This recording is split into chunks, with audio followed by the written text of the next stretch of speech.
আজকের ভিডিওতে আমরা রিভিউ করতে যাচ্ছি আইকো Z10X 5G নিয়ে। আইকো সবসময় পারফরমেন্স ওরিয়েন্টেড ফোন বানায়। এই ফোনও তার ব্যতিক্রম নয়। বাজেটের মধ্যে 5G, পাওয়ারফুল প্রসেসর, 6000 mAh বিশাল ব্যাটারি আর স্মুথ ডিসপ্লে। এক কথা এটাই হতে পারে আপনার জন্য অলরাউন্ডার স্মার্টফোন।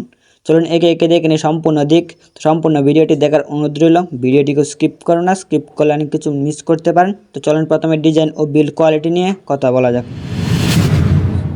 ফোনটা হাতে নিলে প্রিমিয়াম ফিল আসে, যদিও দাম বাজেট ফ্রেন্ডলি। ব্যাক প্যানেলে গ্রেডিয়েন্ট ফিনিশিট এক্সট্রা গ্লো যোগ করা হয়েছে। দুইটা কালার অপশন পেয়ে যাবেন এতে। এর ওজন প্রায় 199 গ্রাম।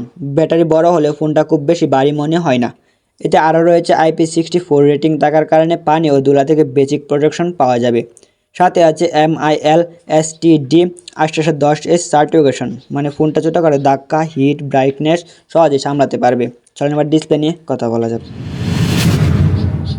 এতে রয়েছে 6.72 ইঞ্চির FHD প্লাস LCD স্ক্রিন, রেজুলেশনও ভালো, টেক্সট স্পষ্ট। এটা 120 Hz রিফ্রেশ রেট দেয়, তাই স্ক্রোলিং আর গেমিং অনেক থ্রু। পিক ব্রাইটনেস ভালো, HBM প্রায় 1500 নিটস পর্যন্ত যায়, তাই রোদের বাইরে স্ক্রিন স্পষ্ট দেখা যায়। চলেন এবার পারফরমেন্স নিয়ে কথা বলা যাক। প্রসেসর হিসাবে রয়েছে MediaTek ডায়মন্ডসিটি 7300 5G 4nm processor.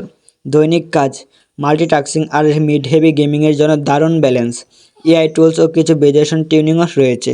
RAM ও স্টোরেজ হিসাবে রয়েছে 6GB ও 8GB র্যাম অপশন এবং 128GB থেকে 256GB UFS 3.1 স্টোরেজ।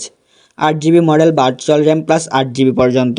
গেমিংয়ে রয়েছে উন্নত কুলিং, বড় ব্যাটারি, 120 Hz ডিসপ্লে এর সমন্বয়ে গেম সেশনকে টেকসই করে। উচ্চ গ্রাফিক ও কিছুটা তাপমাত্রা আসতে পারে, কিন্তু কন্ট্রোলযোগ্য। চলুন আবার ক্যামেরা নিয়ে কথা বলা যাক। পেছনে রয়েছে 50 মেগাপিক্সেল প্রধান ক্যামেরা প্লাস 2 মেগাপিক্সেল ট্যাপ সেন্সার। দিনের আলোতে ছবি খুব ডিটেলড হয়, আর নাইট মোডেও AI হেল্পে ভালো রেজাল্টই পাওয়া যায়। ভিডিও রেকর্ডিংয়ের ক্ষেত্রে রয়েছে 4K 30 FPS পর্যন্ত। সামনে রয়েছে 8 megapixel selfie camera, video call আর সেলফির জন্য যথেষ্ট ভালো। চলেন এবার ব্যাটারি ও চার্জিং নিয়ে কথা বলা যাক।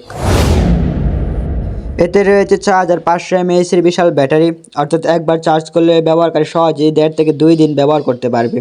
আইকো টেস্টের ব্যাটারি লাইফ ডেটা দেখা যায়, video game, music play time ইত্যাদি। চার্জিংয়ে রয়েছে 44 ওয়াটের ফাস্ট চার্জিং। আইকো দাবি করে 1 থেকে 50% চার্জ নিতে 40 মিনিটের মতো সময় লাগতে পারে। চলেন এবার সফটওয়্যার ও আপডেট পলিসি নিয়ে কথা বলা যাক। এটি অ্যান্ড্রয়েড 15 ভিত্তিক UI কাস্টমাইজেশন, AI টুলস। আইকো উল্লেখ করেছে 2 বছর অ্যান্ড্রয়েড আপডেট প্লাস 3 বছর সিকিউরিটি আপডেট। মডেল অনুযায়ী পরিবর্তন হতে পারে। নিরাপত্তার ক্ষেত্রে রয়েছে সাইড মাউন্টেড ফিঙ্গারপ্রিন্ট সেন্সার আর face unlock, double speaker, HD game vibration, air blaster কিছু অঞ্চলে মডেলে থাকতে পারে। তো আজকে ভিডিওটা এতটুকু ছিল। যাদের কাছে একটু ভালো লেগে থাকে চ্যানেলকে সাবস্ক্রাইব করে পাশে তো বেল আইকন অন করে দিবেন। নতুন টেক রিভিউ পেতে আমার চ্যানেলের সাথে থাকবেন। ভুল সুন্দর ক্ষমা দৃষ্টিতে দেখবেন। ধন্যবাদ।